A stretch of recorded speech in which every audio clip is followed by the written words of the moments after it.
নমস্কার, আশা করি ভালো আছেন।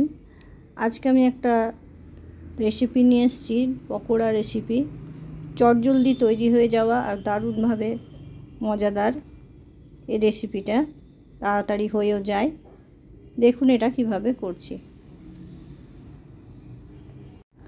মুগের ডালটা মোটামুটি 4 ঘন্টা মতো আমি ভিজিয়ে নিয়েছিলাম, আর এর মধ্যে আদা কুচি আর লঙ্কা কুচি দিয়ে এটাকে বেটে নিয়েছি। এবার এর মধ্যে দেব গোটা জিরে, আর দেব শুকনো খোলায় ভাজা জিরে আর শুকনো লঙ্কা ভেজে গুঁড়ো করা, আর দিলাম এর মধ্যে লবণ আর সামান্য গোলমরিচ। এবার সবগুলোকে ভালোভাবে মিশিয়ে নিলাম।